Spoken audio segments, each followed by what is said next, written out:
रोज रोज की नौटंकी से मैं परेशान हो गई हूँ। मुझे मेरे घर छोड़े, आपके साथ तो मुझे पूरी जिंदगी नहीं रहना है। मुझे मेरे घर जाना है। मेरे घर वाले ही मुझसे बहुत प्यार करते हैं, आप मुझसे बिल्कुल भी प्यार नहीं करते हो। किसने कहा तेरे घर वाले तुझसे प्यार करते हैं? मेरे घर वाले मेरी हर बात मानते हैं, आप मेरी बिल्कुल भी बात नहीं मानते हो। अरे मेरी माँ, तेरी शादी की है ना जब से उन्होंने मुझसे, हाँ, तेरा नाम उन्होंने आधार कार्ड से निकलवा दिया, वोटर कार्ड से निकलवा दिया, राशन कार्ड से निकलवा दिया, और तो और उन्होंने तुझे अपने घर से भी निकलवा दिया।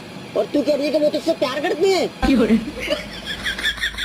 मेरा देख, मैंने तेरा नाम अपने आधार कार्ड में लिखवा दिया, वोटर कार्ड में लिखवा दिया, राशन कार्ड में लिखवा दिया, और तो और मैंने अपने बीमा में भी तुझे नॉमिनेट करा दिया। और तू मुझसे कह रही है कि मैं तुझसे प्यार नहीं करता?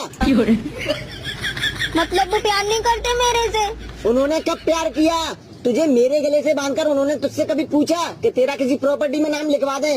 और तो और वो तेरा हर जगह से नाम काट रहे हैं। फोन लगाओ, मेरा फोन कहाँ है? कहाँ है मेरा फोन?